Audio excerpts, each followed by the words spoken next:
Good evening and welcome back to a very special return of a TGP series fan favorite. That's right, you thought we had seen the last of TGP2 just a mere 3 months ago, but we are back for a new season on a new game. And as is the way with these things, we start from a blank slate. Welcome back to TGP2 Season 34. The form book goes out of the window and the title contenders is anybody's guess. So joining me in the commentary box tonight is Wet Lemons, appearing in TGP1 and TGP2 in the past. He has lots of experience in the series and knows exactly what it takes to win. Welcome, Sean. Are you excited for the opening night of a revived TGP2 season? Yeah, I'm very excited for tonight. We've got three races, so one-shot qualifying. It's going to be very interesting. Indeed, yes. One-shot qualifying format this season for TGP2. It's a different change. It's going to have three races throughout the night as well. We've got 8 seconds left of the countdown before the one-shot qualifying does start. So what do drivers really need to focus on here in order to get the best out of the single lap shootout? Well, they'll have to make the most of the space available on the track. Obviously, track extension, your lap's invalid, and that's it, you're done. You're basically out. No chance of pole. Yeah, indeed. As we're going to go on board with Lewis Craig here, as the order is switching around quite rapidly. Lewis Craig now currently in first position on the one-shot qualifying.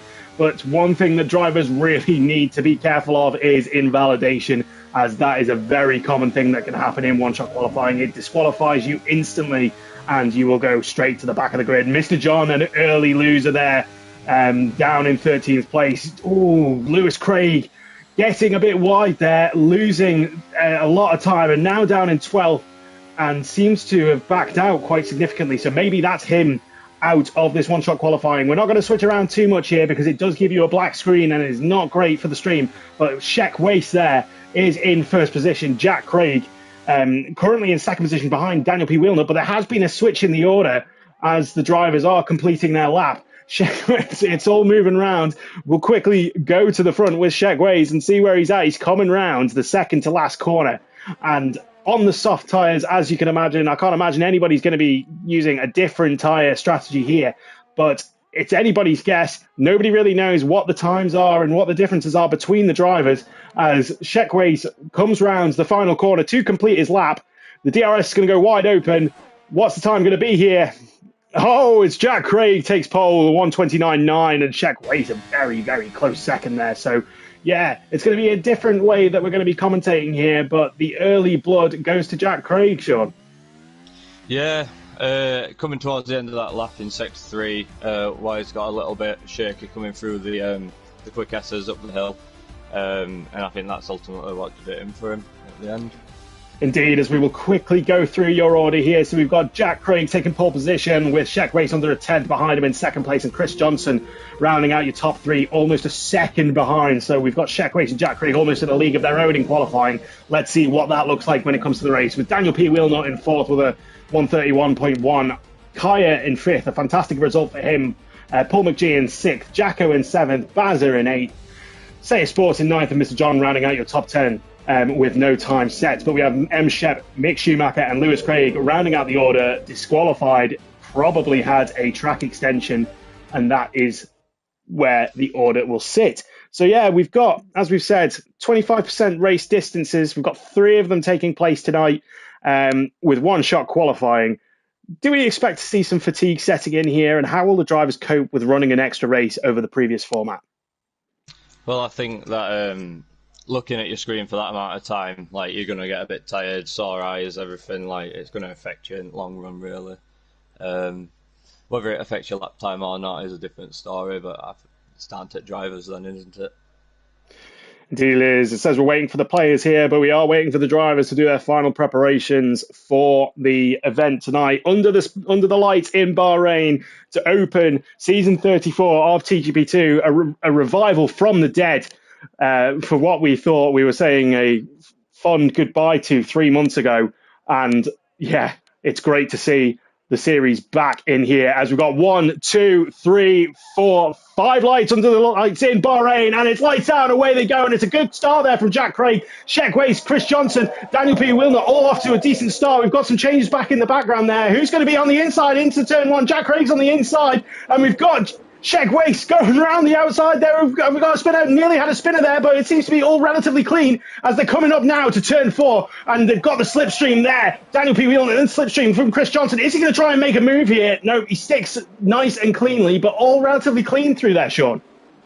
Yeah, I've just gone on board with like the midfield battle to see what's going on down there. A couple of places made up for people like Lewis Craig, M. Shep up to 7th already. Like that's a good improvement. Bit disappointed with the qualifying then for these drivers that have clearly got the pace. Indeed, yes. So we saw then some changing of the order. We've got Jacko, who seems to be the loser out there, and almost 5 seconds down on the rest of the pack. And the rest of the pack is still relatively tight there as we get the possible race strategies coming up on the screen there. So we're expecting pit stop strategies to start around lap 6 or 7 for both the soft and the medium runners. Not sure if anybody has tried to take the hards in this race yet, but we've got Jack Craig 7/10 behind Shek Wei. Shek Wei's almost trying to check out here on lap 1, and the field already seeming to spread here, except for Paul McGee, who is right behind M. Shep here. Will he try to make a move into the final corner? We're going to go on board with him very, very close. Doesn't seem to be using his overtake just yet, but he is looking. He is waiting to pounce as Paul McGee is actually on the hard tyres here, Sean. Oh, that's interesting. He might go for a longer run, try the overcut, even though on this game I found like the undercut is a lot more powerful. Indeed, yeah. We actually see Paul McGee there finally making the move on M. Shep. He seemed to have the pace on those hard tyres initially, but M. Shep is not giving up. He gets what appears to be a better drive than Paul McGee. Is he using any of the ERS? He's not. Paul McGee goes to the inside to cover that. M. Shep on the outside tries to make a move going round and not doing, and Paul McGee defending very well, but having a bit of a moment coming out there of turn 4. And M. Shep, those medium tyres really gripping up. And will he try to make a move here? He looks at it, but he's not going to do it. It's very... Oh, and he spun! M. Shep has spun. Did he just make some contact there, Sean? I must have missed that. I think coming out that corner, you seem to spin a lot when you get early on the power. So he might have tried to jump on it a bit early, and someone might have got the back of him just, and it just sent him round. That's a shame there for M. Shep as he was running well. He's now down at the back of the grid. We've got Bazza making a move here on Say Sports. He has a look. Thought there might have been a little bit of contact, but thinks better of it. He's on the medium tyres. Say Sports on the soft tyres. Is he going to try and go around the outside here? He's left the inside very, very open for his competitors. And he's deep into the corner there, but not quite doing. But that is something that we're going to have to keep an eye on as the front here. Jack Craig is now making a resurgence back on Shek Waste to see what he can do there. Shek Waste sets the fastest lap to try and defend from him, but Jack Craig is right on the back of him, as I believe DRS is now enabled. Jack Craig will get that DRS coming up to turn 4. Will he get the better drive from Shek Waste? He takes that corner very, very tight, almost hitting the bollard, and just seems to be a bit too far back to make a real move on him here. But we do have Daniel P. Wheelnut also quite close behind Kaya. I wonder if Kaya has the pace to keep him behind. We'll soon find out. And further down the field, we've got Neljag. We've got a nice little gaggle of cars here, all fighting for 8th position, I believe. And it looks like Baz has not got the best of drives out there. We've got Neljag being held up. We've got M. Shep wanting to make a resurgence back. But, the field relatively spread, except for these little gaggles of cars here, Sean. Yeah, well, they're just trying to stop each other like crashing at the minute, I think, and just being a bit cautious on the brakes, not going for moves in silly areas, getting through these first laps. Everyone's settling down now. I'm really impressed actually with Kaya being in 4th place. That's amazed me so far. Yeah, it's a fantastic start to the season for him, and hopefully this might be a showing of the pace we expect as we see Neljak going up the inside there after the DRS zone. Seems to have made the move on F1 Bazza 86. F1 Bazza 86 is not going to let him go easily. And he's hit the back of him. He's hit the back of him. He might have a little bit of damage. Nothing visual that I can see on board at the moment. But that was a bit of a silly mistake there from Bazza to go right into the back of him. And hopefully Neljak doesn't have any diffuser damage on his car and affect his race, because that could be detrimental. But we're going to have to go back to the front here as we've got Jack Craig, 2/10. He's going to try up the inside, both on the soft tyres. Jack Craig will get the DRS again, as Shek Waste seemed to have a bit of a moment there coming out of turn 2. And will he be close enough behind Shek Waste? Oh no, he's just too far back. He's going to try and see if he can stick around the outside, do the cutback, but I don't think he's going to make the move just yet. Going back on board, Daniel P. Wheelnut has made it past Kaya now. and Kaya not being able to defend against Daniel P. Wheelnut, and he seems to be checking out here, Sean. Yeah, I think now the pace will come into it. That front four might run away for it. We'll look to see if Daniel closes in on Chris, or if Chris can close that gap to Jack Craig and Weiss. We've got a yellow flag in Sector 1. Who's that? That is Mick Schumacher. He's out. Mick Schumacher DNF. Now, I can't remember if the safety car has been enabled for any of the races in Season 34, but if it has, this could throw a bit of a curveball when it comes to strategies, as we have a fantastic battle here between Seiya Sports and Paul McGee down the back DRS straight. Paul McGee round the outside, being able to defend there against Seiya Sports, but it looks like Paul McGee has had a couple of moments on this lap, and Seiya Sports is right back in the mix there with Neljak, Paul McGee's teammate, in the Ferrari right behind him. Will he be able to make a move on Seiya Sports to help Paul McGee in his race? Very, very close racing here. Exactly what we expected from TGP2 on its resurgence season, in the series. And Neljak getting very close. Let's stay on board with Neljak here because he's got a fantastic view of the battle between Seiya Sports and Paul McGee. Seiya Sports is going to go for it around the inside of Paul McGee. He seems to have got the move done, but can Paul McGee make a move back to him into turn 4? He goes very, very wide and seems to have made a massive mistake there and let his teammate right the way through, Sean. Yeah, and Joe's got a little bit of a gap to Neljak, but he's got the DRS, so he's closed in just a little bit. I've just got the telemetries up, and everyone's ERS is looking about 40% at the minute. Towards the front, like Daniel Wheelnut, he's got 65, which is a lot more than the three ahead, so they've obviously been burning it, trying to get as much time out of the car as they can. Yeah, it sounds about right. In this stage, we've got the pit windows coming up in the next couple of laps now for both the soft and medium runners. The hard runners will go a bit longer, but they don't want to get too long because you want to get the most out of those soft or medium tyres that you'll switch back to. So we could see a lot of change in the order, and who is going to pull the trigger to start that pit window, we'll soon find out. Jack Craig seems to be dropping down from Sheckways a bit here, maybe conserving some battery for an attack coming later on, or will he be able to get the undercut done on Sheckways? Who's going to pull that trigger? We'll soon find out. And not this time round, but Lewis Craig right on the back of Daniel P. Wheelnut now. Let's go on board for the straight here. As he will have DRS. What can Daniel P. Wheelnut do to defend here? He doesn't seem to be fighting it too hard. Will he be able to come back at him into turn 4? That's what we'll find out as Daniel P. Wheelnut breaks very late and goes very, very deep into the corner. That's a big mistake from Daniel P. Wheelnut, and that is a shame for him. Not sure what happened there. Did you get any on board from there, Sean? Yeah, Daniel just looked like he went in way too deep and late on the brakes, from what I could see. He had Lewis down the straight, but with that second DRS zone, it might have been inevitable anyway.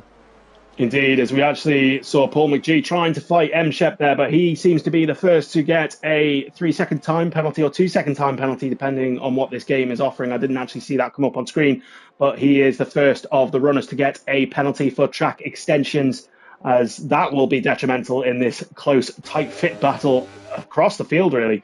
You might lose out significant places from that, but we'll soon see after the pit stops.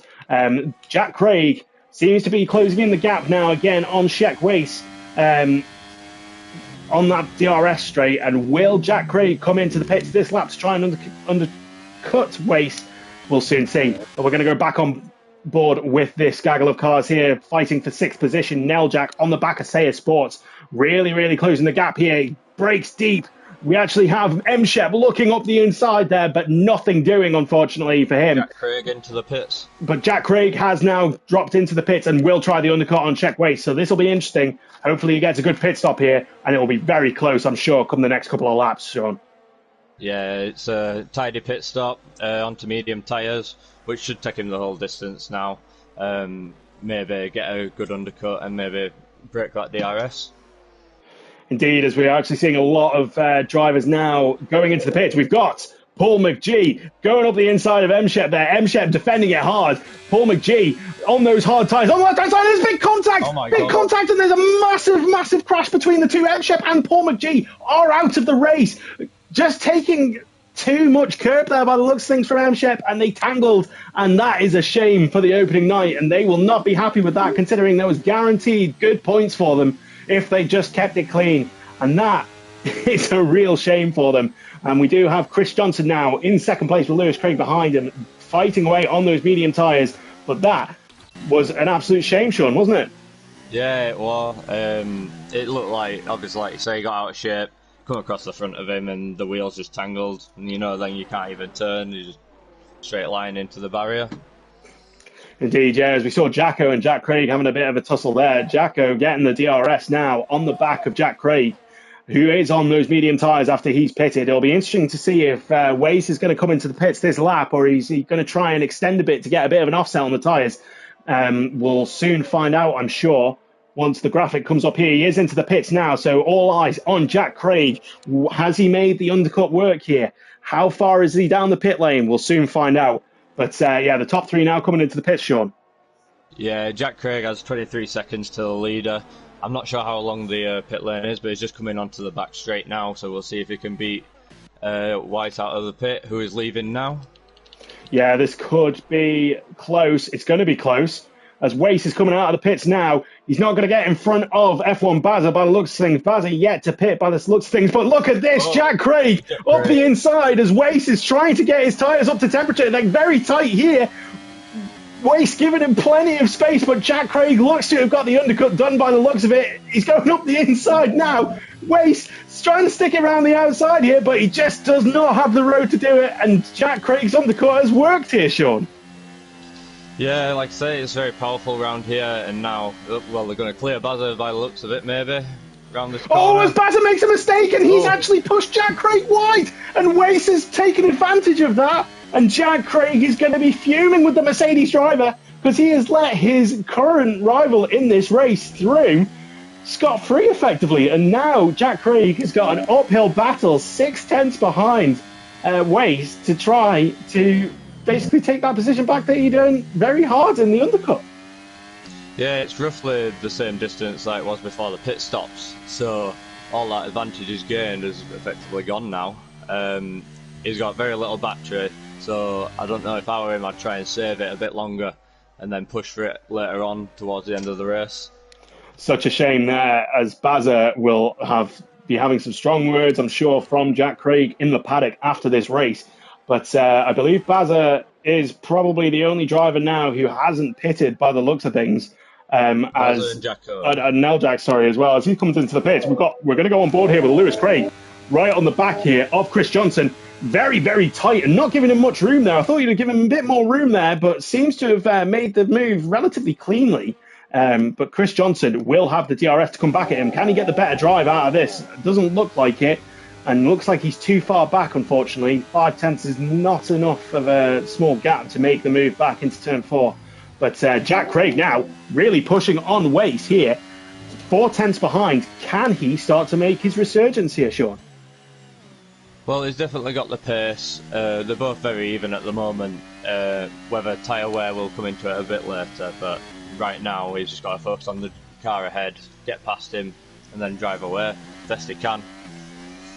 Indeed, as he seems to be getting a decent drive there out of that very tight, awful left hand, almost hairpin on this circuit, and seems to be having a look up the inside, but it's going to affect him if he's not going to make the move there. He needs to keep it nice and clean here, Jack, in order to get this move done and try and stay close to him coming up onto this back straight. Really concentrate on your drive out and try and better your fellow driver in front of you. But yeah, 5/10 here. Needs to really get a good drive out of this final corner in order to be able to attack him along the straight. But yeah, we're coming into lap 10 now with the drivers. Seems to be relatively settled across the field as Kaya and Seiya Sports actually making a move. And Kaya makes some contact there with Seiya Sports. Seiya Sports not going to be happy. He seems to let him go, and luckily on this track he can go out wide onto that what appears to be painted tarmac.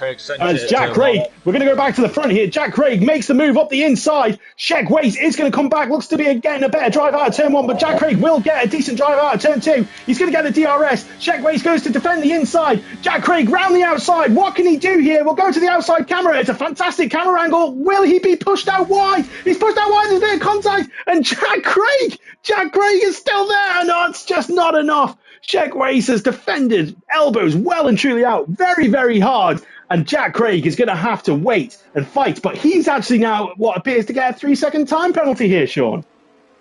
Yeah, multiple time warnings, so 3-second time penalty, and Lewis Craig is catching during this squabbling that they're both doing, and might even lose second place at this rate. That's such a shame for Jack Craig because he has had the worst of luck in this race so far, and I can understand now why he is so determined to try and overtake Waste, because he needs to try and make up 3 seconds on him if he does pass him. Not sure if that's going to be too tall of an order for him, but we'll have to see as we see this battle seems to be settling down a bit. Looks like Jack Craig, whilst using a bit of his ERS, has used a lot of his battery by the looks of things from the graphic on my screen.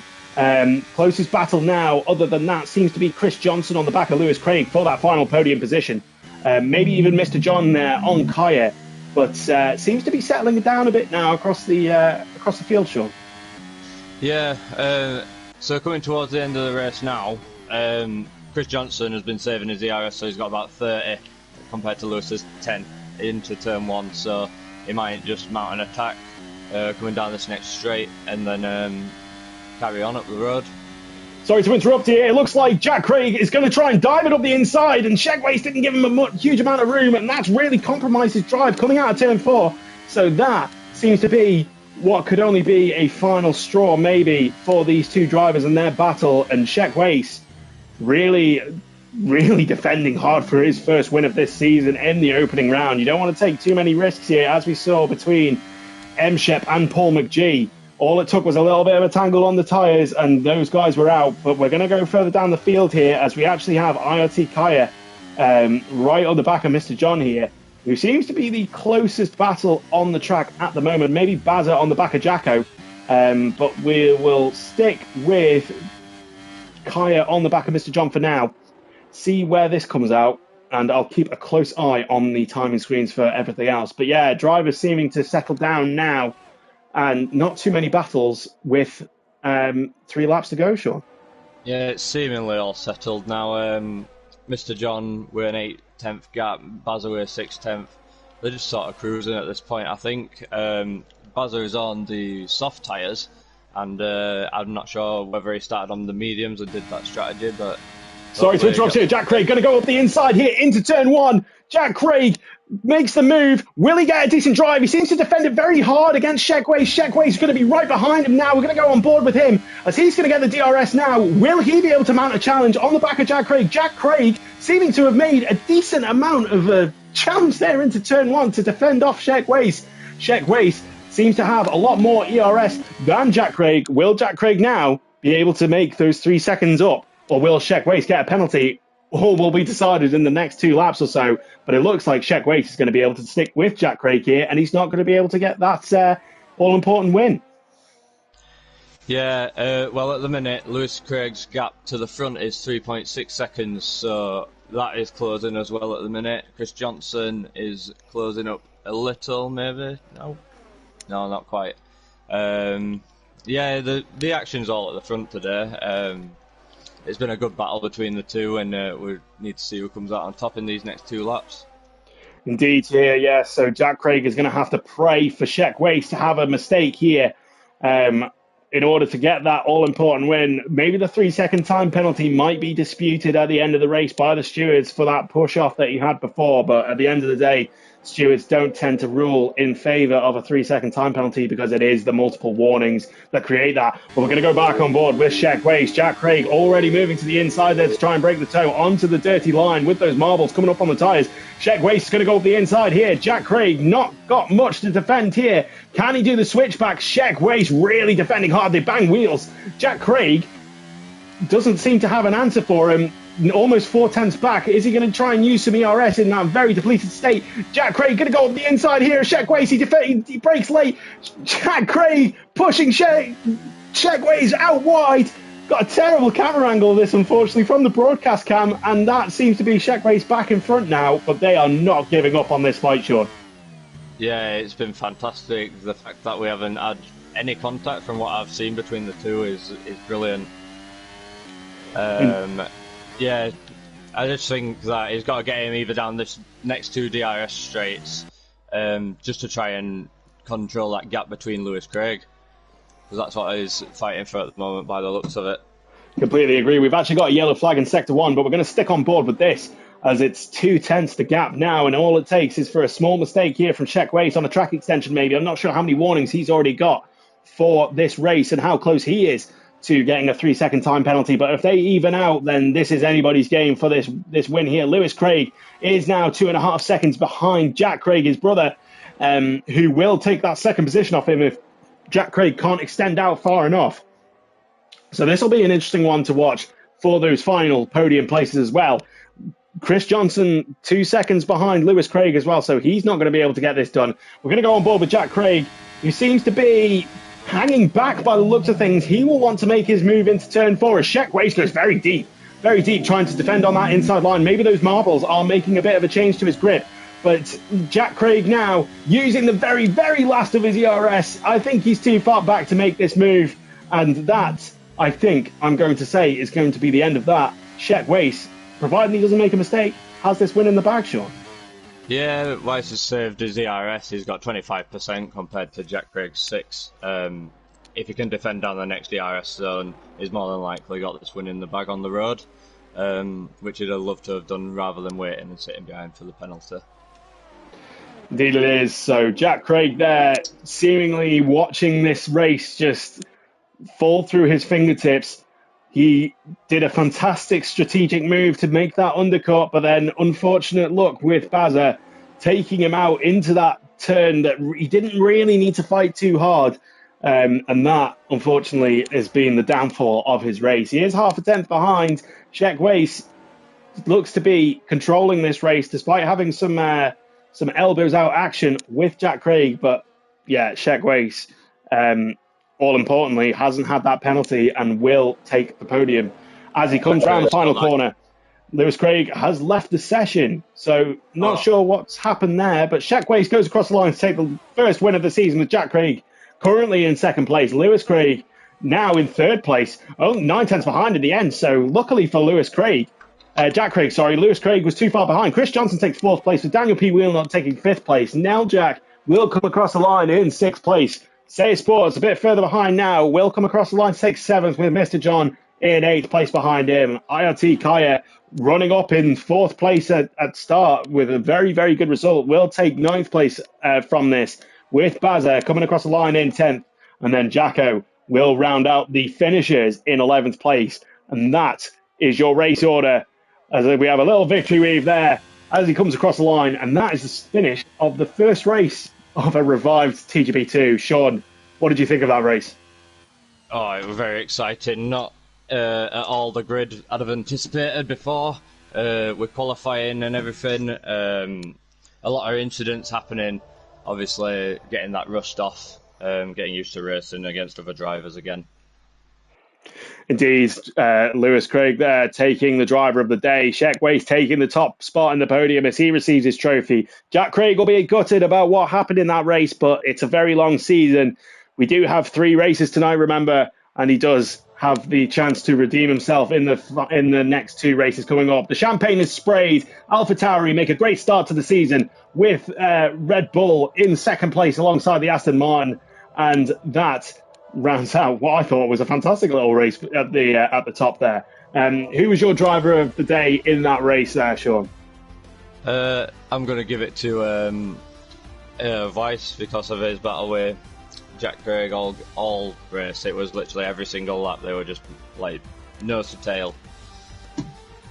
Yeah, I have to agree there. I'm going to give my driver of the day to Weiss too, but let's quickly run through your order here. So we have Weiss taking that top spot after a fantastic battle with Jack Craig, who will be gutted to be taking second place home in the end, but that's racing for you, as Lewis Craig, his brother, rounds out the podium, with Chris Johnson in fourth, Daniel P. Wheelnut in fifth, Nell Jack in sixth, Say Sports in seventh, Mr. John in eighth, Kaya in ninth, Bazza rounding out your top 10, and then finally we've got Jacko, M. Shep, Paul McGee, and Mick Schumacher rounding out your order. Some great racing here in Bahrain to start off the season with the fireworks on in the background under the lights. We're going to be moving over to Saudi Arabia for your next race. Don't forget, we're on one-shot qualifying here in TGP2 this season to shake up the bit of the order. But yeah, it's been what I think it's been some fantastic racing as we've seen in the previous years as well.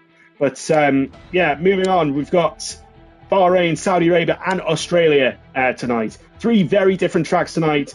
So, Sean, what skills will the drivers need to rely on in order to come out on the top of these races? Obviously, we saw in Bahrain that track extensions can be a killer for your race, but what other skills will the drivers really need to rely on to make the most out of tonight? Hitting the right braking zones and like making like the right moves at the right time, not rushing too much, that sort of thing. With Saudi Arabia, it's so flat out all the way around that it's easy to make a mistake, and it's all about just driving consistently and keeping it clean. Yes, driving consistently, keeping it clean. Consistency is king in TGP2. We've said that over the years. Over the years I've been commentating as well. You cannot win TGP2 without having that consistency, keeping your nose clean and making the moves when they matter. So completely agree with you there. And as you saw in this race, we have some old faces from TGP2 and some not so old faces racing tonight. First blood there going to waste with Jack Craig very, very close behind him. But who is your money on to take an early lead in the title fight at the end of tonight? So the end of these three races, I expect I'm going to give it to Jack Craig because of his performance in that race. If he can avoid the incidents, I think he can get ahead, and he's got the pace to just crack on and get that win. Yeah, Jack Craig has shown consistency over the previous seasons. You know, it's a different physics model here on the new F1 23 game. Lots of drivers being able to adjust their assists, if you like. So some drivers now able to run no traction control compared to what was medium or even full traction control on F1 22. So I expect to see a much shaken up order, as we saw Kaya there up in fourth place at one point as well. Really, really good result for him. So yeah, I think it's still anybody's game, and I think it'll start to even out a bit in Saudi Arabia. The order, we'll see. One-shot qualifying really does shake up the order here. And yeah, we've got Australia coming up as well. Still a very difficult, challenging circuit there, where it's DRS heaven effectively. Yeah, it's all over. No, exactly. Can't escape the car in front, can you? No, you can't. So you really, really have to, as you say, drive consistently, pick your braking points correctly, get good drives out of the corners to really make the difference here. But yeah, going to start in about 10 seconds until we move over to Saudi Arabia for one-shot qualifying. The drivers will have to ensure that their setups are absolutely spot on here, maximise as much as they can for top speed, but you do have those twisty, windy corners all throughout the circuit as well. So yeah, it's a bit of a mixed up setup here compared to some of the other circuits, and which drivers are going to be willing to take a bit more of a risky setup in order to get that all-important pole that we see around Saudi Arabia. But yeah, waiting for the drivers now. Who do you think is going to really come out on top here in Saudi Arabia, Sean? Due to past form at the track, I think either Wheelnut or Mshep, they're both really quick here in the previous games anyway. So if they can make it all click and keep it out the wall, I think they're up for a pole.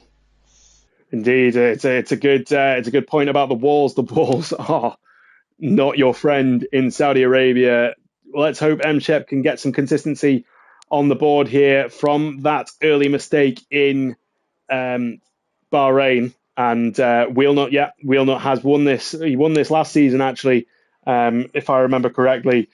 And he had a pretty dominant race as well, from what I remember. Yeah, that would take some thinking. Yeah, I'm pretty sure they were a safety car at this one, because we ran a couple, didn't we, during the calendar that year, every so often, maybe.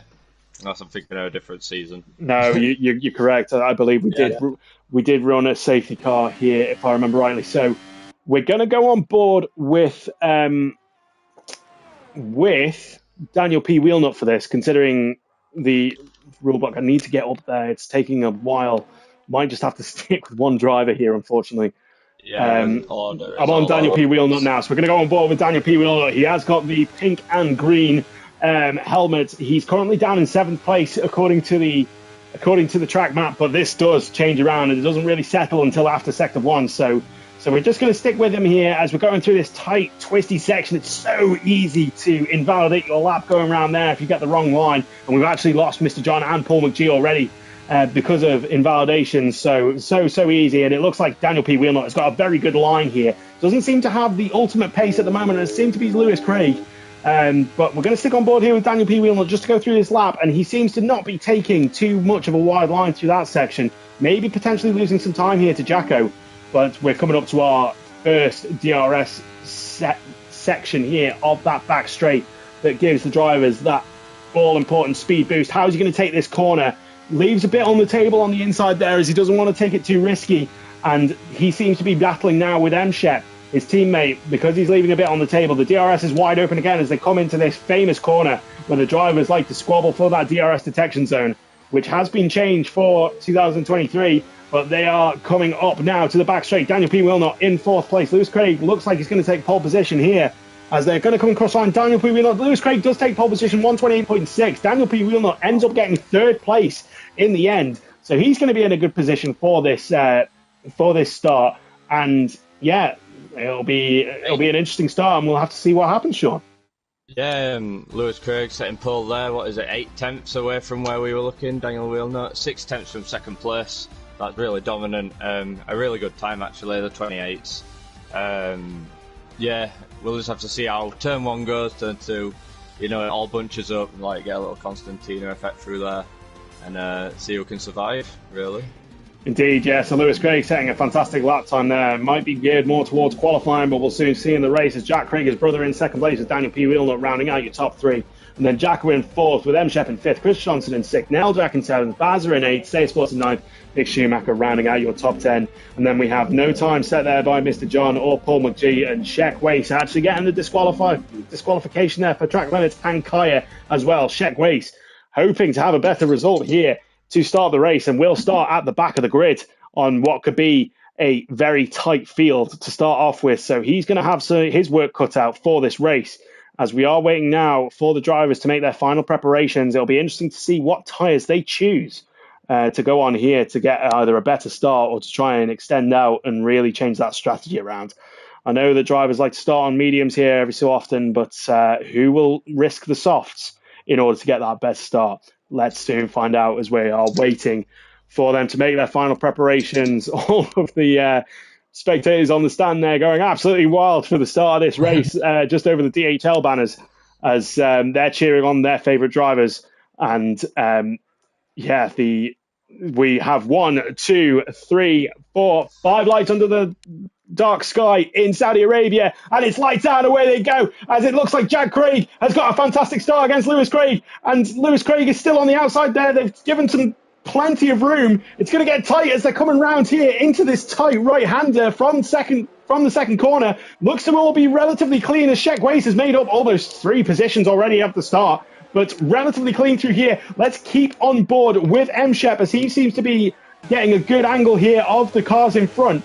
And yeah, it seems to be, all line astern as we're going through here, Sean. Yeah, everyone's gone through there really cleanly, but we're all line astern, like you say. White is 3/10 behind Sayers, and it's wondering whether he'll ever go into the next corner. No, he's just holding it back for now. Indeed, as it seems to have spread out relatively well, I think, already. No real tight battles here, as we actually have M-Shep right behind Jacko. That's the tightest battle, as we have Daniel P. Wheelnut having to take to the escape road, not being able to make that corner. Will he get some kind of penalty or some warning? I'd imagine he will, as we have M-Shep going up the inside now on this very tight, tricky corner. He has to be careful, pick his braking point correctly, as he's gone very wide and he's almost pushed the Alfa Romeo off with him. That's going to allow the Mercedes of Chris Johnson right behind to be able to attack here. And Chris Johnson has made it in front of Jacko. Jacko's not going to be happy with M-Shep and that move. As I said to him, he has to keep it clean, M-Shep. He has to keep it much cleaner, as he could get a steward's inquiry. Looks like Jacko is now defending from Neljak as well, as this tight gaggle of cars is already having a very, very tight battle. As now we have Jacko.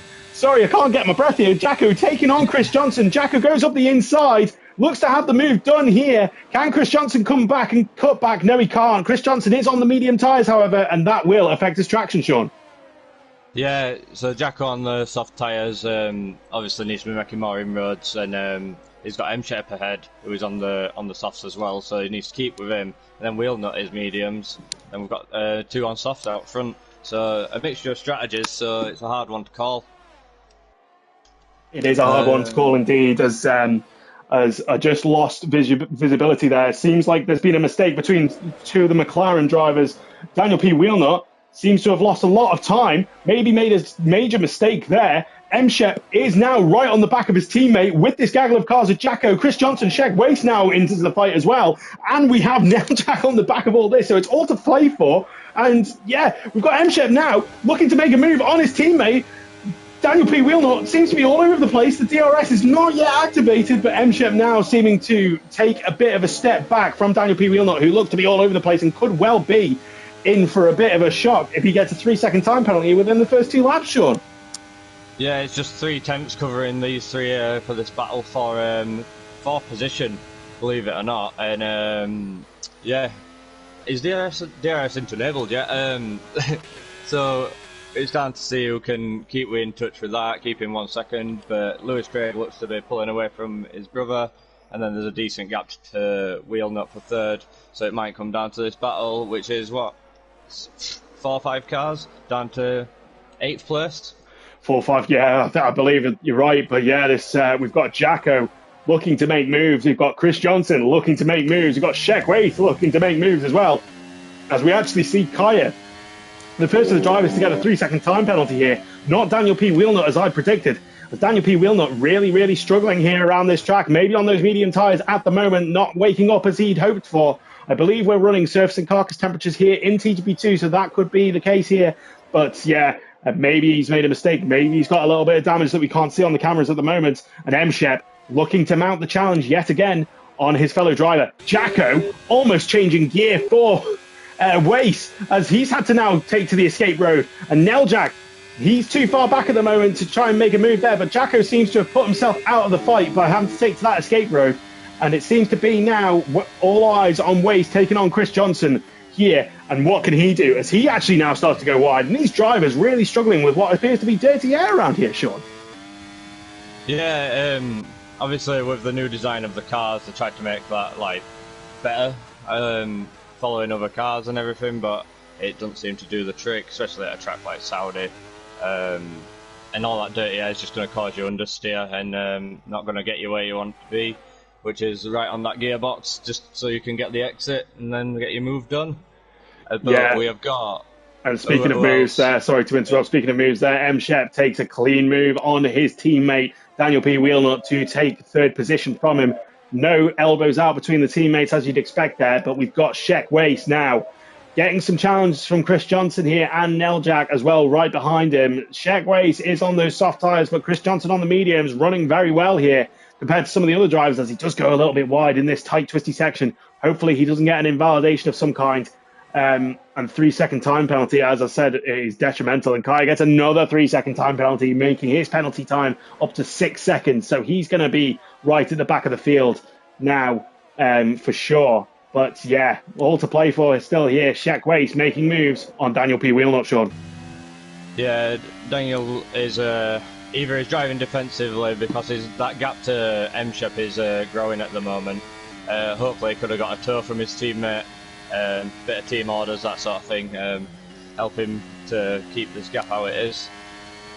Yeah, Sheck Wace getting a fantastic drive there, and will he be able to make the move relatively clean here? Coming in, Daniel P. Wheelnut goes to the inside. Sheck Wace going to go around the outside. We've actually got Chris Johnson now looking at Daniel P. Wheelnut. He's not going to get the move done here as Sheck Wace goes very wide into that final corner. Daniel P. Wheelnut has to go over to the right-hand side. We're going to go on board with him. Daniel P. Wheelnut, will he have DRS? He will have DRS on Sheck Wace. He's going to try and go around the outside to get the inside line onto turn 2. Can they break late enough? And he does. He breaks late enough to make that move stick. Can he make it stick? Will Sheck Wace get the switch back here? Sheck Wace alongside him almost. Will he be able to make it out here? And he goes round the outside. Daniel P. Wheelnut very cautious, but Sheck Wace has gone off the track. He's going to have to give that back, I'd have thought, as he did make the move off the track. But will the game do it, and will he have to take this to the stewards afterwards? I'm not 100% sure, but Daniel P. Wheelnut won't be too happy with that, Sean. No, he won't at all. It was very clearly outbroke himself. Going around the outside into that corner is like a no-go, really. Like any move there, you're just asking to go wide or into a wall. Hopefully Daniel is going to keep in touch. It looks like his tyres are coming into their own now compared to the old softs. Saying that, he just got passed by Chris Johnson. Yeah, he's just got passed by Chris Johnson. I don't know if he's got the wrong setup on here because he's just lost out to Neljak as well. Neljak even gets the DRS on him, and that is a disaster for Daniel P. Wheeler. He was fighting for 4th place with Sheck Waste with his teammate checking out in front in 3rd place, and now he's dropped back all the way to 7th. I wonder if he's got problems with his setup or he's got some damage that we can't see on his car that is just not working, but he is not showing to the form book like he was last season, Sean. No, and it could just be teething issues. He's getting back used to it, and I know he definitely has the pace, having raced him so much. He'll be disappointed. Maybe at the pit stops, a change of tyre might feel more like switched on. The softs are always a lot better at Saudi as well, because you're asking so much of them, so you need all that traction you can get. Indeed, and speaking about traction, sorry to interrupt there, my microphone on mute. Chris Johnson, oh, he's hit the wall! Chris Johnson's hit the wall! And Sheck Waste has gone off the track yet again! Around there, obviously not having the space. That's causing a Constantina effect between Neljak and Daniel P. Wheelnut, now back in the fight after these drivers are making a mistake. And Sheck Waste and Chris Johnson, I wonder if there's any damage. Sheck Waste all over the place. I wonder why. He's all over the place. He seems to not be able to keep it on the track at the moment with these incidents that he's having with other drivers. And yeah, somebody needs to capitalise on him losing that traction and really take the positions off him. But nothing doing, as we now have Mick Schumacher now getting a 3-second time penalty. Kaya in the pits for what seemed to be quite a long time. Maybe he had front wing damage. Not going to switch back to it yet because there is still this battle. Neljak now right on the back of Sheck Waste with the DRS. Neljak, will he try to make a move into here? Too risky by the looks of things, but he gets a much better drive than Sheck Waste. Sheck Waste having to go off the track yet again in order to try and keep him behind. Will he be able to make the move? Coming into this final corner, Sheck Waste seems to still have the DRS on the back of Chris Johnson. Not sure how, but yeah, it seems to be that he's able to just keep in front now. But we're going to stick on board with Neljak as we actually see Jacko and Daniel P. Wheelnut making moves here. Daniel P. Wheelnut has the inside line. Jacko going too far out wide as the top two now go into the pit lane. And we have multiple others going into the pit lane too. So it's kind of messed up the order a bit here. But Jack Craig appears to stay out. And Chris Johnson appears to stay out as well on those medium tyres. So yeah, it's going to be an interesting one. And we'll see where they all come out of the pits after this and see where the battle commences, Sean. Yeah, so it's looking like Lewis Craig might get a little bit of clean air if he can get out ahead of Mr. John here. There we go, he's got 13 seconds of clean air. He was 3 seconds ahead before the pit stop. It looks like he's doing a Verstappen-esque drive today, just going to run away with it. Indeed, as we actually get Mr. John 3-second time penalty for multiple warnings again. Drivers not being able to keep it between the white lines, and it will really penalise you here if you do make a mistake. But Daniel P. Wheelnut now up in 4th place. He seems to have jumped some people. Seems to have done well here to jump some people in the pit stops. And yeah, where's Wace gone? He's down in 10th. What's happened here? Wace. I have no idea. I've not seen anything. It was in the fight with. We're a bit far off of M-Shep. The rest have stayed out, I think, and he's just ended up behind this little gaggle of traffic. And then Neljak's dropped off the back of him as well. Strange, as Daniel P. Wheelnut was making a move there on Jacko, and yeah, seemed to have outbroke himself on those medium tyres as Jack Craig now comes into the pits, and he will now, what appears to lose the... Daniel P. Wheelnut coming into the pits now as well. Right, I see. Sorry, I thought they'd pitted already. My apologies. As Lewis Craig will easily take the lead back of this race now. Weiss is past Mick Schumacher and is going to get Paul McGee, who's had an incident at the final turn, it looks.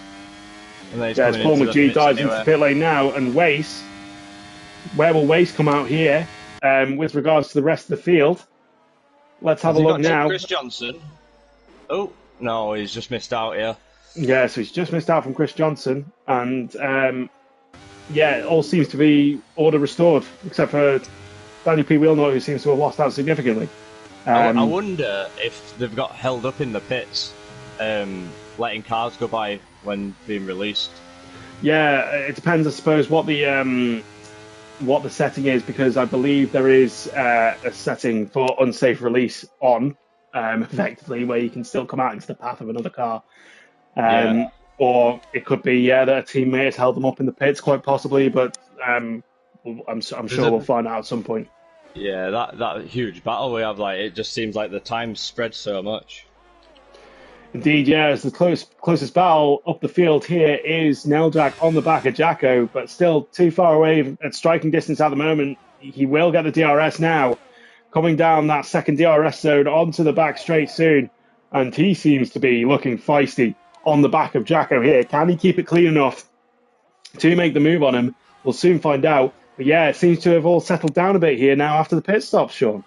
Yeah, Jacko's managed to creep his way back into Vice's. Oh, he might have just missed out on the DRS actually. Yeah, there's a detection line, and he has not got it. So this gives Neljak a good opportunity. Oh no, he did. Somehow Jacko's got the DRS. So Jacko has a little bit to defend here. Neljak is right on the back of him and will get a natural slipstream off the back of him, but will he have enough in the tank to do it? He won't. He'll have to wait a bit longer now, but Sheck Race not looking so far ahead of these two anymore, as he seems to have made a mistake somewhere on the lap. And it's still all to play for around this fifth position. Yeah, it's his closest battle at the moment. Daniel Wheelnut is on the soft tyres. I expect him to close back in, but it's whether his tyres will keep towards the end and if he can jump this group. And then there's 5 seconds up to Chris Johnson, and then the gap's fairly even all the way through. So this is his battle, I think, at the minute. It's just Weiss and Neljak. Yeah, my goodness, I've just seen Jacko's been able to make a move on Weiss there. Weiss seemed to make a mistake and go wide out of that twisty tight section. I'm surprised these drivers haven't got 3-second time penalties yet from going so wide out there. And it seems to be that Weiss has just lost a lot of time there. Neljak right on the back of him now. Paul McGee now getting 3-second time penalty. Jacko in 5th place seems to have a comfortable 2-second gap to the drivers behind. And yeah, Daniel P. Wheelnut seems to be closing in on them on these soft tyres. Neljak, so Neljak right on the back here, both on the medium tyres. And will he have the DRS and will he hold back? It looks like he's going to hold back a bit to get that second DRS. Seconds this lap. Wow. So really closing in Daniel P. Wheelnut now, as we're going to stay on board with Neljak on the onboard. And Weiss going right to the inside there as he really trying to defend, and he's got nothing in the tank. It looks like he's got nothing in the tank to defend that, and he's just going to have to let Neljak sail through, as now Daniel P. Wheelnut really making moves to get onto the back of this gaggle of cars to try and get his positions back, try and make a bit of a recovery drive here. And Weiss seems to be on the back foot now, Sean. Yeah, he might have overheated the tyres. He's got a lot of understeer, so maybe a bit of damage to the front wing. Daniel P. Wheelnut looking up the inside, sorry to interrupt there, on the twisty tight section. I thought he was going to make a move, but he thought better of it, as Weiss now goes wide yet again at that section. How has he not got a penalty? I won't understand. Weiss on the right outside. Is he going to try and make a move around the outside? Surely it's not going to happen, and he's going to have to pull out of that. And Daniel P. Wheelnut seems to have made the move now, and he can go after Neljak. Yeah, during that overtake, as Daniel passed Weiss, you could see the front end plate on the left had gone from Weiss's car, so I think that has truly affected his pace in the end. Yeah, it seems to have had a brush with the wall or another car somewhere around the track where we haven't quite seen it.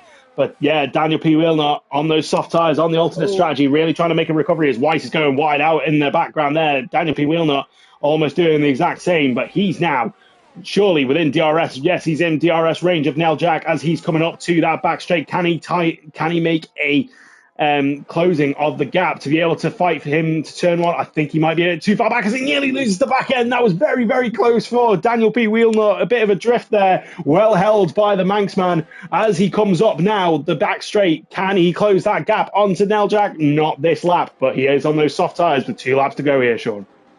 Yeah, during that final sector, Daniel actually hit the wall as well, but I can't see any damage from him, and he's keeping in touch with Neljak. Got about 17% of ERS compared to Neljak's 27. It's going to be a close battle towards the end of this. It is indeed, as this is the tightest battle on the field at the moment. The rest of the field spread out. We haven't even seen much of the front runners really, because the battles have been in the midfield for some of the lower points in the Josiah point system that is being used for TGP2 in Season 34 yet again. But Daniel P. Wheelnut now really starting to close that gap under the slipstream. He's now 6/10 behind. Can he keep it nice and clean, get a decent drive out of here as we're seeing the sparks fly off the road from that low downforce of of the McLaren. The rear wing opens on the DRS. He's going to try and close down the gap here. Can he keep it nice and clean through this tight left-right? He goes wide out again, yet again, and that's not going to help his battle to try and overtake Neljak for that 6th position. I don't know what he's going to have to do here, but he's only got 1 lap to do it now. Yeah, he's going to have to hope that the DRS pulls him along, and if it were me, I'd be making the move into this first turn if I could, or close enough. Indeed, yeah. Sorry, he does have the 2 laps. Apologies, 2 laps to the end of the race, so he still has another lap to really wind it up to be able to make that final attempt. As it seems to be Neljak really struggling with those medium tyres now. Daniel P. Wheelnut will go up the inside here. Can he brake late enough? He thinks better of it. He doesn't want to take too much of a risk. He is a seasoned TGP2 driver. Will he try and make some kind of move here into the tight, twisty section? He's not going to do it. He thinks better of it yet again. He's just touched the wall there on the onboard, on the inside. Doesn't look like it's going to cause too much damage, but he does need to keep it nice and tidy, keep that wing clean, otherwise he's not going to be able to battle here, Sean. Yeah, M-Shep's managed to close into almost DRS range on Jack Craig for P2 during that little battle. Yeah, we'll keep an eye on that. Can close in. We'll keep an eye on that. But yes, Sector 1 is a yellow flag. Briefly came up there, maybe a small spin from somebody, but nothing too untoward by the looks of things, as the closest battle still is here. Daniel P. Wheelnut with that DRS on, and it seems to be that Neljak is harvesting at the moment, as Daniel P. Wheelnut is very, very close. He seems to get the better drive. He's got a fantastic drive as he comes up the inside. Brilliant, and will he get DRS yet again, or will it be Neljak? We'll soon find out. It looks like it seems to be Daniel P. Wheelnut, but Neljak is right on the back of him. Neljak is going to try and make the move, I'm sure, into turn 1, and Daniel P. Wheelnut is going to have to throw everything and the kitchen sink at this to stay in front. Daniel P. Wheelnut gets a decent drive. Neljak gets a decent drive. ERS is being well and truly used by Neljak to try and fight here. Daniel P. Wheelnut goes to the inside. Goes to the inside. What will happen here? Neljak, is he going to make the move? No. He seems to be too far back. And can Daniel P. Wheelnut keep it on the road and stay ahead of Neljak? All to fight for here. M-Shep has now dropped to 1.8 seconds, so it looks like that battle seems to be over at the moment. We're going to stick on board with Neljak here and stay with him. Can he get a resurgence back? He is only 2.5 tenths behind Daniel P. Wheelnut, but still many corners and still 2 DRS zones before the end of the race here, Sean. Yeah, so on this final lap, I think Neljak's got the upper hand with the ARS and everything, but it's whether the tyres hold up, any mistakes are happening, because they both seem to be touching the wall every now and then, turning a bit too early, just tapping it. They're lucky to have not got any damage, really. No, I have to agree there. This circuit will punish you if you touch the wall too hard, and these drivers have luckily gotten away with it. Neljak is 5 tenths behind as he's coming in to this final area with this DRS zone. Now DRS is wide open. Daniel P. Wheelnut is going to have to defend this hard. There's a big contact. There's massive contact between Neljak and Daniel P. Wheelnut.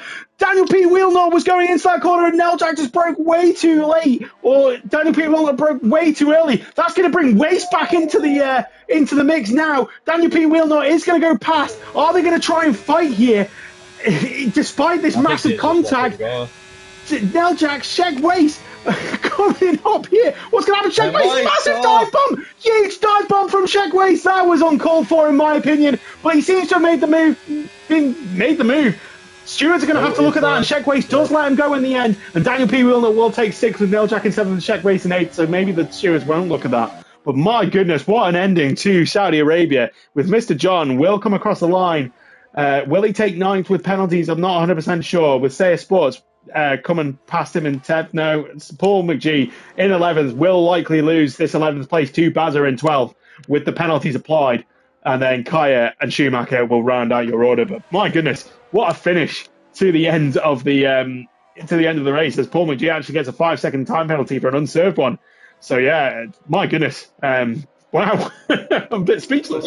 Yeah, we've been given a couple of treats tonight so far. I hope it carries on into Australia. Obviously, that battle isn't what we wanted the drama to be, but it brought Weiss back in and the little dive bomb at the end. It just had everything. It was madness. Absolutely is, but just Jack Crook. We didn't see much of the front runners at the moment here, as Sheg Waste actually gets the driver of the day, despite that that crazy dive bomb into the final corner that the stewards will have been having a look at if somebody was willing to report it. But yeah, it's all about these drivers here. It's all about Aston Martin and Lewis Craig and Jack Craig in second, with M. Shep taking third place as well. Didn't get much coverage in the race because it was relatively quiet out the front, but they will be happy with the result. The Craig brothers, Jack Craig especially, after that mistake that he made in Bahrain to lose out on the win, taking consistent second with Shaq Waste down all the way down the field, and he will effectively take the lead of the Drivers' Championship so far. But fantastic racing all through the midfield. But we'll quickly go through your order now. So Lewis Craig takes that win with Jack Craig in second and M. Shep taking third place after Daniel P. Wheelnut dropping way back down the order after his mistakes early on in the race. Chris Johnson in fourth with Jacko in fifth, and Daniel P. Wheelnut and Nell Jack and Sheckways all having a fantastic battle all throughout this race to take sixth, seventh, and eighth respectively. Mr. John in ninth, and Saya Sports rounding out your top 10 order with Bazza in 11th, Paul McGee in 12th, RT Kaya in 13th, and Mick Schumacher rounding out your order in 14th place. So, driver of the day in Saudi Arabia, apologies, Sean, who would you give it to? It's hard not to give it to Lewis Craig. Led lap one, pole, everything, like just dominant. Everyone else had a lot of slit ups, and he just kept it out of the wall, kept it clean, consistent, and exactly what you want. Indeed, it was a very dominant race there from Lewis Craig. As you say, he took pole, leading throughout, and he took fastest lap of the race as well. It's hard not to give it to him with such a dominant Verstappen-esque drive, I suppose, here in Saudi Arabia. But yeah, Saudi Arabia, fantastic venue to give us plenty of great action up and down the field in under the lights here as well. So yeah. We move on to Australia now. Bit of a different region of the world, but still can produce some fantastic racing up and down the field. And what should we expect here from the drivers? I expect them to just go for it now. Like, obviously, this fatigue setting in a little bit because we've been sat here for a while. The drivers might just be a bit tired or like not concentrating as much as they were at the start, so we could see a mixed order due to this qualifying. And obviously the setups, like you said, to some people seem like they didn't have the right one, didn't work for them. Hopefully they've got the right one here and they can like get a pole. Indeed, yes. We were seeing some fatigue already setting in there in Saudi Arabia by the looks of things. As you mentioned, drivers turning in too early to corners, and plenty of mistakes with dive bombs and going off the track a bit too much as well. So it'll be interesting to see what Australia spits up here. Not so easy to really make mistakes and get away with them, I'd say, with a lot of the grass and the gravel and plenty of other stuff going on. So yeah, as we've got about 25 seconds before we start in this lobby, it's still all to play for. Seems to be the Craig brothers have got the dominance here currently tonight. Can they continue that run into Australia? Stands, Lewis Craig's leading into this race, isn't it? Yeah, Lewis Craig currently holding 42 points going into this race. I don't take these points on the right hand side to gospel because we are running this Saya point system. But yeah, it's clear to see that Lewis Craig is currently leading in the championship at the moment, with Waste making mistakes and Jacko getting that second place in both events so far. Who will take pole position in Australia, which does seem to be a bit more important than the other two races, as there's a bit more twisty-windy, but there still is the 3 DRS zones as well. So all to play for here, Sean.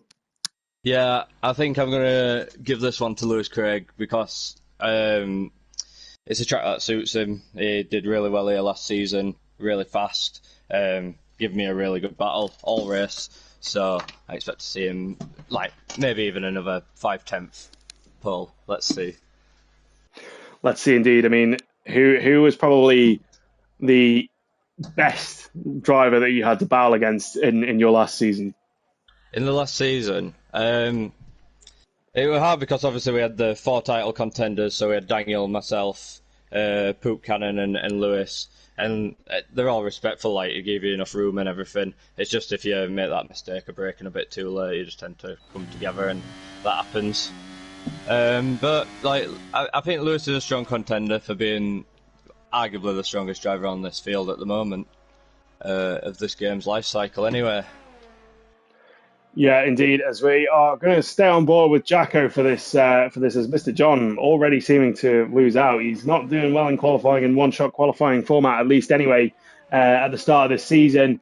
But yeah, plenty of moving around of the positions there. Shek Weiss has now lost out significantly. Mick Schumacher is invalidated, and Lewis Craig yet again taking that top spot so far in qualifying. But we have Say Sports there in second. A good start for him in this one-shot quali, with Jack Craig in an expected position up in third there, with Chris Johnson in fourth currently, with M. Shep in fifth and Daniel P. Wheelnut in sixth. Jacko right at the back of the field now. Not sure if he made a mistake and lost out time, but he seems to be making up a bit of time now, with Kaya and Daniel P. Wheelnut right down at the bottom here. So the order seeming to still be switching around as we're going through all of these corners. Only Mick Schumacher and Mr. John, by the looks of things, invalidating so far. But Lewis Craig appears yet again to be taking pole position here in this one-shot qualifying shootout. We'll soon see as they're about to come across the line. Yeah, Lewis Craig, a 118.4, well ahead of his brother Jack Craig as well. And Kaya was in the end disqualified from the session, likely due to track extending. But Baz are there taking 7th position. And we will quickly run through your order now. So Lewis Craig there, 118.4 to take pole position in front of his brother Jack Craig with a 118.9, 5/10 the gap between those two. And Say Sports taking a fantastic third position to start on the grid here, with M. Shep in fourth, Chris Johnson in fifth, 1.4 seconds behind the lead, with Paul McGee in sixth, Bazza in seventh, Mick Schumacher in eighth, Mr. John in ninth. Daniel P. Wheelnut was actually disqualified in the end, along with Kaya, Jacko, and Shek Weiss, likely for track extending on this circuit, but that's unfortunate for them, and they're going to be kicking themselves as there's some 2 or 3 big names there who want to be further up the order in order to be able to fight for those points. But can they make a good start? Can they get the right tyre choices in order to really maximise here, Sean? Yeah, this run down to turn 1 is going to be a tense one, I'll say. Like, you all come together rather quickly. It's fast corner, and there's not really any opportunity for you to get by. So we might see a big accident here, or they might all get through safely, like at the start of the last race. Indeed, let's hope they get through relatively safely. We don't want too many big accidents and anybody losing out too significantly here, but you're absolutely right.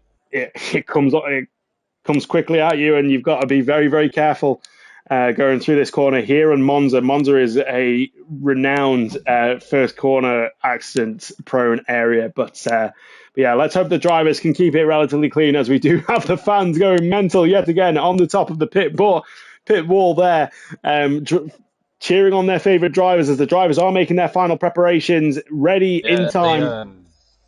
The sky does actually look a little bit overcast in the pit lane as well. It does. So we're going to see some rain. Oh, I haven't seen the weather forecast for this, but it will be interesting to see if we see any rain in Australia. It's not uncommon. It can happen, and it will really mess up the order. We've got 2, 3, 4, 5 lights here on Australia under an overcast sky. It's lights out, away they go, and Lewis Craig gets a good start again, with Jack Craig also getting a decent start. Say Sports right on the back here of Jack Craig. He's going to get round the outside. He's going to try it. He's sticking it in there. Is he going to carry on and get the drive down here? We're going to go on board with Say Sports as he's going around the outside. Jack Craig, who's going to break the latest as Say Sports now finally has to concede. And there is a couple of changes in the back there, as we have an Aston Martin going very, very wide there of Mick Schumacher, seeming to lose out there and going into the gravel. Will that be his race over, or will he be able to recover it? I'm not sure, but all apart from Mick Schumacher, relatively clean there, Sean. Yeah, they all got through turn 1. We had that little battle with Sayer and Jack Craig into turn 3. Yeah, it's all looking really good. The gap's pretty even. Mr. John just losing out a second just now, so he might hold these drivers up behind. But we've got Kaya looking to make a move into this turn 10, is it? Oh my god. And he's just clipped the side of Wheelnut. Oh my goodness. Still on the road. Luckily, Wheelnut hasn't lost out any positions because of that. I was on board with Chris Johnson and M. Shep, who seem to be trying to make a move into that new third DRS zone, I think, now in Australia. But nothing doing yet as the gaps are starting to widen a bit, but not too much that they're going to be out of contention to be able to take on the driver in front of them. As Lewis Craig does set the fastest lap of the race so far, being the first over the line after lap one. And the order looking relatively clean. Jack Craig now right on the back of his brother, Lewis Craig. Is he going to use some ERS here? Is he going to try and make a move here? Is he going to keep it clean between his brother? He makes the dive bomb with the soft tyres on. Up the inside, Jack Craig goes, but Lewis Craig has the inside for the next corner. Can he do the switchback? He does make a tiny little bit of contact on the back of his diffuser. He is right on the back of his brother. Is he going to try and make a move on those quicker tyres? Coming around this very fast corner right-hander, and he's going to have the slipstream coming into the quick left-right chicane coming up here now, Sean. Yeah, he's got the soft tyres on as well, so he's going to have a lot more traction coming out of this fast corner. Hopefully he can get the jump on his brother, because he really needs to. He can't afford to be sitting behind right now. The tyre advantage is massive. No, indeed, as we're going to go back on board with Jack Craig. Jack Craig, will he make a move up the inside here? He thinks better of it. Can he get a better drive out here to try and make a move into one of the final corners? I think he's going to think better of it again. He's very close to his brother, and he is not going to want to take him out, as that'll be family feud all over again that we do not want to see here in TGB2. But he looks like he's in a great position to pounce when the DRS is finally activated, Sean. Yeah, he's in a good position right now. Hopefully this next DRS zone, will he have DRS? He will do, won't he? So, here we go. No, he hasn't, actually. No, he hasn't, because the detection, I think, is at the final corner for the double DRS there. But he is going to make the move. He goes up the inside now. Jack Craig, has he got the move done here? It looks like he's got the move done on his brother, and Lewis Craig has lost out being on those medium tyres. But Lewis Craig isn't going to let him go that easily. He is still 4 tenths behind. He will be in the DRS zone for this long, winding DRS section that is coming up now. And he will be there to pounce back on his brother. We've got plenty of other battles coming up as Jacko gets a 3-second time penalty. We've got Kaya and Paul McGee also getting 3-second time penalties here, Sean. So, from what I saw, Jacko and Mick Schumacher were off the track in Sector 1. They might have had a coming together there.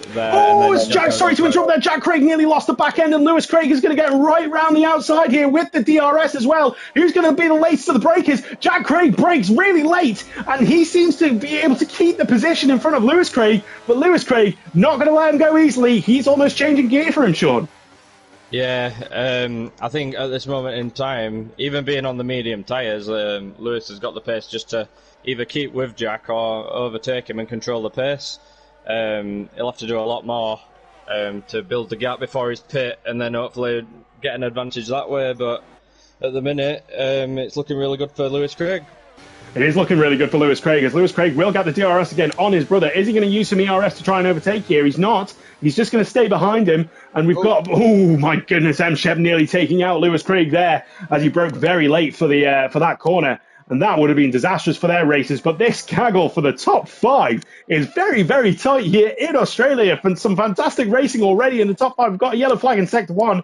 Must have been a small little incident there, as it seems to be cleared very quickly. And Lewis Craig now, he is right on the back of his brother Jack Craig. Kaya get a 3-second time penalty. Lewis Craig going to go round the outside here into this fast left-right chicane. Jack Craig maybe being a bit tactical there, getting the DRS coming into the next one. Will he get a better drive on the soft tyres? He gets the better drive on the soft tyres. He's now going to try and go for it.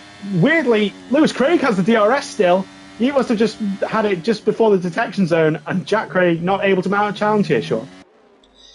Yeah, I'm not actually sure how that detection zone works, to be honest. Obviously it's worked out for him. 3 detection zones though, so it's not going to lose him very easily. Just had a little snap out of the second to last corner then for Jack Craig. M-Shep's closed right up on him. He's making a move down the start-finish straight. He's probably going to get him into the first corner. Seo's latest on the brakes. And Jack Craig, it's well done. He's gone around the outside and kept that position. Is he going to be able to have another attack? I don't think so. I think the gap's just enough. Yeah, as I was actually watching the battle between Daniel P. Wheelnut there and Mr. John, as that was a very tight battle coming into the final corner in Australia here. I did manage to catch that, and it just seems to be that Jack Craig has that advantage on the soft tyres, so not doing there. But this battle is far from over between these drivers here. as M-Shep seems to be on the attack on Jack Craig. Jack Craig wants to get on the attack on Lewis Craig, but he's going to have to defend against him. Can he get under the slipstream from Lewis Craig to help him along here, as M-Shep now possibly looking to go up the inside, but isn't going to do it here. He's going to wait. He's going to wait for this next DRS zone as Jack Craig gets a little bit wide. M-Shep gets a better drive here. M-Shep now up the inside with plenty of drive here, and he is going to take second position in this race. And is he going to be able to challenge Lewis Craig with Jack Craig still on the back of M-Shep? We'll soon find out. We've also got a battle here between Daniel P. Wheelnut and there's contact! Daniel P. Wheelnut and then Paul McGee have made contact. Did Paul McGee provide him enough room? I'm not sure, but they've both spun now, and that's been a disaster as Jack Craig actually dives into the pits. With Jack Craig and M-Shep in the second to last corner, they both had a bit of grass on the tyres, and then Jack Craig chose to come into the pits. I think he changed his wing. Oh dear! So a bit of damage there for Jack Craig. That's not going to help his battle here for the lead, which he is very, very keen to get. And if he's had to change his wing, that's unfortunate. He's hoping that Lewis Craig will make a mistake here because, sweet. Bazza nearly loses it, and Daniel P. Wheelnut looks like he'll have the move done here on Bazza if he can, but no, Bazza being able to defend that just enough. And it seems to have settled down a bit now. Oh, as Bazza cuts back again. Goodness me, that was close. That could have taken them both out. Daniel P. Wheelnut doesn't want to get another accident here. But yeah, let's go back to the front as Chris Johnson now right on the back of Seiya Sports. Seiya Sports up to second place after the pit stops being made. Chris Johnson getting a fantastic drive, really good drive as he's going to have the DRS wide open behind the Alpine. Is he going to be able to make the move down here into this corner? He thinks better of it. Maybe he's got a pit stop coming up. But he doesn't want to battle too hard and take the risk there, Sean. Yeah, Joe is the only person in the top three with the soft tyres on, so I expect him to come into the pits either this lap or next. Lewis Craig has got a 1.5 second gap, and Chris is probably his only threat, being on the same strategy, so he needs to make this move now, which is gone for down the start-finish straight and fairly comfortably round turn one. Let's see if he can close this gap back up to Lewis Craig and give him a challenge. Indeed, as he's going to have the second helping of DRS because there's only the one detection zone for the two DRS zones here. And Seiya Sports has no answers to that, unfortunately. M-Shep right on the back of him. Looks like Seiya Sports is going to have to make the pit stop soon in order to get the best out of his tyres and to be able to start working his way back up the field on those mediums, which seems to be the tyre of choice at the moment for the drivers, unless somebody else is on the alternate strategy that I haven't come across just yet. So watch this space. The pit stop strategy battle on the hard tyres, but just pitted. So I'm not sure he'll make any inroads and make a fight for the win. Yeah, Paul McGee, 18 seconds behind 10th place. I don't think he's going to make any inroads soon unless everybody seems to make a mistake. Seiya Sports gets a 3-second time penalty. That's unfortunate, as he's actually got DRS here trying to fight back at Chris Johnson. I'm sure he'll be looking to come into the pits now. Those tyres seem to have gone. And we'll see if Lewis Craig, did he start on the medium tyres? I think he did, yes. So Lewis Craig yet to pit. He's on a different strategy to everybody else, and he's on the alternate strategy. And where's Jack Craig at the moment? Jack Craig way down with a 3-second time penalty, battling with Daniel P. Wheelnut as well. So, I think the battle for the lead isn't going to happen. Yeah, well, we have to see where Jack Craig ends up, because I thought he had a wing change, but he looks to have made really good ground, and he might jump Seiya Sports and M-Shep. Hopefully this means we have a battle for P1 with Lewis Craig when he makes his stop. I think the current gap it's currently, where is it? 17.5 seconds to Jack Craig, which I think it would jump him in the pit at the minute. Interesting to know. We'll keep an eye on that gap to the leader at the moment, as that, as you say, is going to be much more positive than I was given as an outlook. And this battle for the lead is not over just yet. Let's look to see the closest battle on track at the moment seems to be Seiya Sports and Bazza for 6th position, with M-Shep also in there after the pit stops. And Seiya Sports looking now to overtake Bazza. Bazza, I wonder if he's got some kind of damage, because he seems to be all over the place at the moment. He's going to go up the inside on those medium tyres. Bazza doesn't seem to really have an answer for him. Will M-Shep also try to make the move here? He's too far back at the moment, but he's got another DRS zone to come, as, my goodness, M-Shep goes very wide, and he's ruined his chances of making a move here into the next corner, as Chris Johnson now dives into the pit lane. Lewis Craig surely must be coming into the pit lane soon. But Bazza all over the place and spun, and there's a little bit of contact there with M-Shep. And hopefully that's not giving M-Shep too much damage on his front wing. But Bazza, not sure what's going on here, but he is struggling here on Australia. I think Jack Craig's going to get Chris Johnson. Jack Craig. Yeah, in the pits. Jack Craig has got Chris Johnson in the pits. And what's the gap now to him? 15, so the gap is 16 seconds? Yeah. Yeah, just about. So Lewis has still got the pace. His tyres are, how old are they now? 8 laps old, but Weiss is on the same strategy as well. I think Jack Craig's going to jump them, and it's going to be really close on the exit to the pits when Lewis does make his stop. Yeah, I think it's much longer than a 16-second pit lane here, and Jack Craig under. So he's on 15.7 seconds right now. Which might just be enough, but we'll just see. Lewis Craig coming around the final few corners and see if he comes into the pits. 6 laps is about the life of the softs, so it'll be an opportunistic moment, I think. Oh, we've had a DNF from Jacko.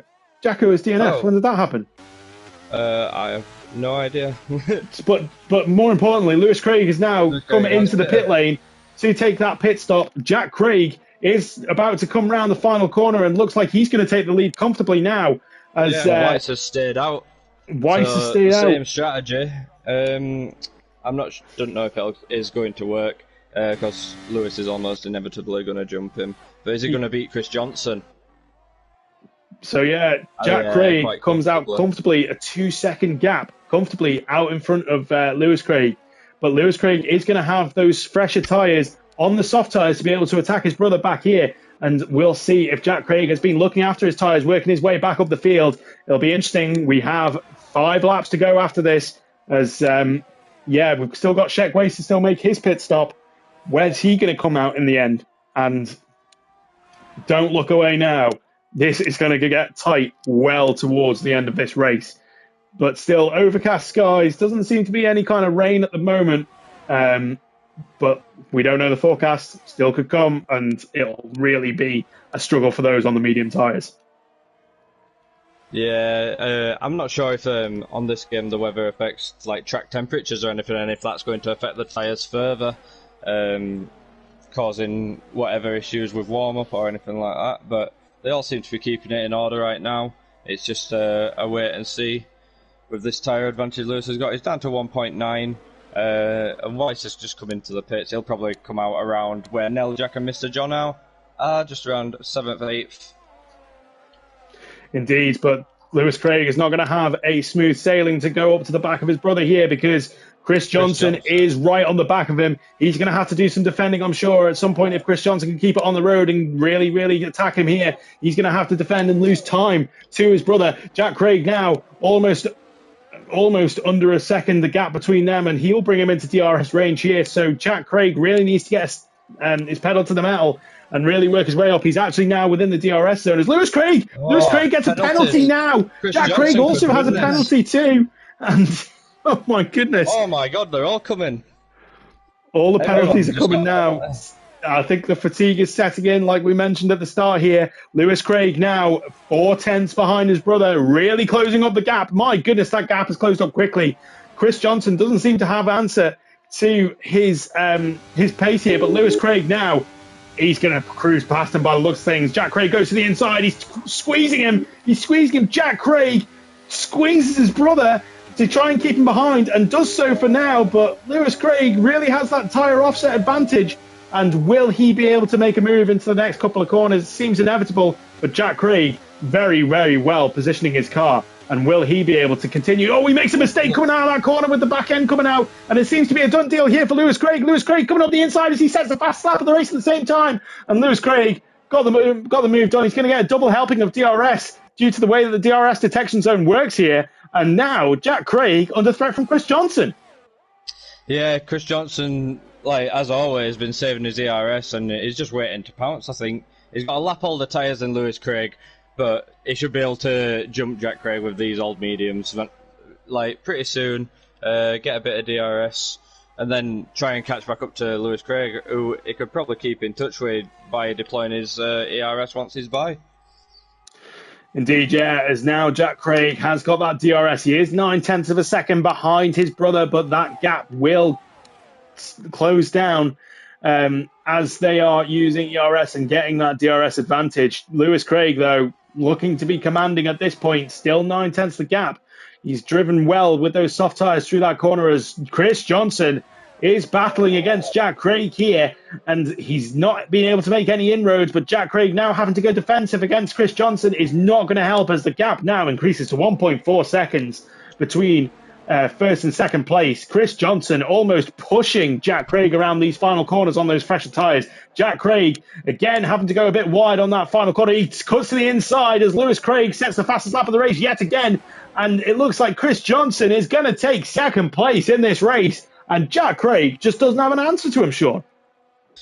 Yeah, the fresher tyres and the more ERS is probably a big factor in that. But although Chris Johnson did that move and everything, his lap was about 1.3 seconds slower than Lewis Craig's lap just then. So he's well and truly lost that DRS unless he pulls off a madness now and just hammers it. Indeed, so it's going to be up to Jack Craig to try and get back second place rather than competing for the lead at the looks of it at the moment. So he is within DRS range. He does have that penalty as well. Lewis Craig has that penalty. I've just remembered too. So Chris Johnson currently at this rate is the net leader after penalties are applied. So Chris Johnson could be taking the win here from Lewis Craig. Lewis Craig not making any inroads against Chris Johnson. Chris Johnson very, very consistent when it comes to clean racing here and not being getting too many track extensions. Oh my goodness, Jack Craig almost losing the back end there as those medium tyres must be screaming hot at the moment from the battling, and he looks like he's going to have to settle for third position as it stands, Sean. Yeah, the gap between themselves and M-Shet has stayed relatively the same, and all of their penalties would come into it anyway. I think third place is the best that Jack could achieve at the minute. Maybe if earlier him and his brother worked together to escape Chris Johnson, they could have got a 3-second gap each and then squabbled amongst themselves in the final laps.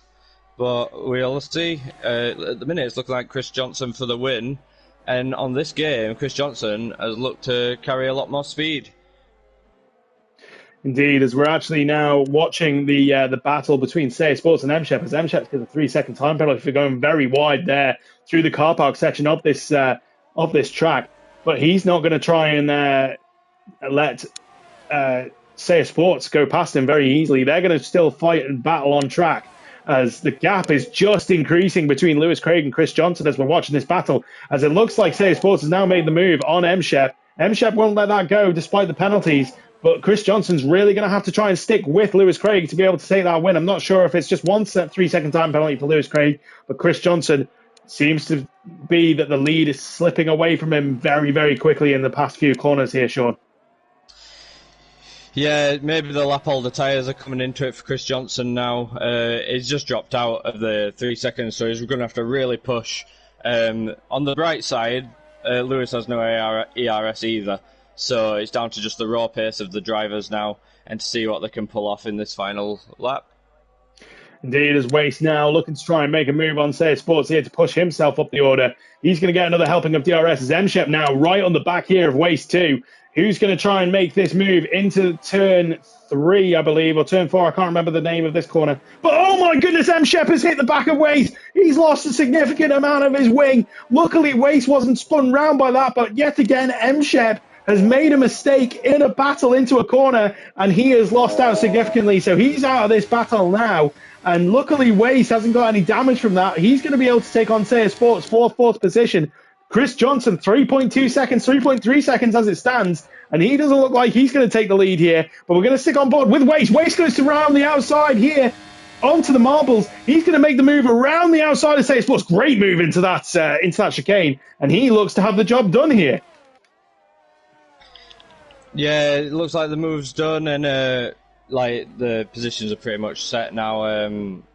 Obviously, that incident with M-Shep just outbroke himself, went into the back of Weiss, and then the only person that's managed to keep free of penalties and everything is Chris Johnson. He comes down start finish now, and he's not managed to do the 3 seconds that he needed to take first place, but second place, he's got to be pretty happy with that.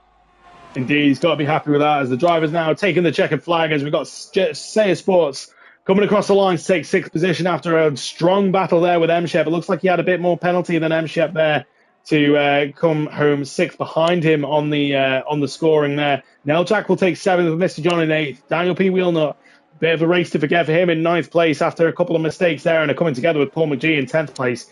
Baza will come across the line, I think, to take 10th place back off Paul McGee. I'm not 100% sure. Yes, he does. But again, 3 out of 3 races with fantastic racing as Wace yet again takes the driver of the day there to make up his positions after a poor qualifying. And it's a hat trick for Weiss. It's a hat trick of driver of the days for Weiss there. But the man that we are going to be talking about here, who comes onto the podium with his Union Jack flag, is Lewis Craig to take the win ahead of Chris Johnson in second and Jack Craig to round out that podium. He celebrates with the trophy going up in the air. Another great win there for Aston Martin. Plenty of points on the table there for Lewis Craig and for the constructors as well. And the spraying the champagne. He's got to be happy with his performances throughout this night as he's taken, was it all 3 wins tonight? He's had the past 2. Weiss had the first race, didn't they? No, so that's right. Weiss had the first race in front of Jack Craig. Lewis Craig was close behind, if I remember rightly, which is why he's going to be leading the championship coming out of the back of this. But we're going to quickly go through your order now. Lewis Craig, yes, he took pole position, first place, and almost took the fastest lap to nearly get the hat-trick there.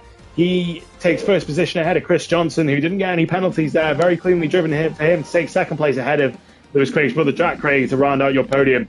Wace takes the fastest lap of the race and the driver of the day to take fourth position with M-Shep in fifth after that accident on the last lap. And Seiya Sports in sixth there, having 8 seconds worth of penalties in the end, with Nell Jack in seventh, Mr. John in eighth, Daniel P. Wheelnut, a race to forget for him in ninth place, and Baza rounding out your top 10. And then we have Paul McGee in 11th, Mick Schumacher in 12th, Jacko in 13th, Kaya in 14th, rounding out your order, 2 DNFs, 1 from Jacko and 1 from Kaya. But Wace takes the driver of the day from the game, but Lewis Craig has to take the driver of the day here from me. For the overall, I'd say as well, for the 3 races. How about you, Sean? Yeah, well, in the other 2 races, was Lewis starting from further back, so he had to claim a few more positions and fight through the field, especially in that first race. And I think he managed 3 podiums, which both him and Jack are the only 2 to have done, I think, for this 3 races, which is quite impressive. So it'll be a battle between the Craig brothers early on and see if anyone else can catch up. Indeed, yes. Battle of the Craigs is the current title at the moment for season 34 on TGP2. It's been a fantastic night of racing. All racing throughout the field. Saudi Arabia had a great midfield battle. We had some great battling at the front in Bahrain and in Australia as well. And it's a fantastic return for the series. And it's great to see TGP2. We're happy it's here, aren't we? Yeah, we are happy it's here. We thought we'd lost it. We saw its revival. Have you got any closing thoughts before we end the stream here, Sean?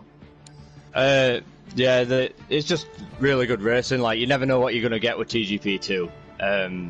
You can get such surprise winners. Just anything that goes off in every race. The fastest driver might not always win because they might end up getting a bit of contact and then they're in a wall and then that's it. It's up in air and then championships are up for grabs for anyone. Yeah, I have to agree there. This has been TGP2 opening rounds of season 34. We won't be having a stream next week, probably not having a stream until the closing rounds of this due to availability, but we will be putting highlight reels up on the TGP Series YouTube channel to catch up on the racing. Please log into the TGP Series website as well to keep an eye on the standings, as we will see throughout the season who's going to come out on top. Will it be Lewis Craig? Will it be Jack Craig? Will it be anybody else? It's anybody's guess at this moment in time. But yes, we will join you for the final rounds of TGP 2 Season 34. And I'd imagine those highlight reels will be definitely one to watch with the racing that we've seen from tonight. But thank you to Sean Wet Lemons for joining me in the commentary box. I've been Mr. Chappelli. on TGP2 Season 34 stream. And as always, see you on PS4.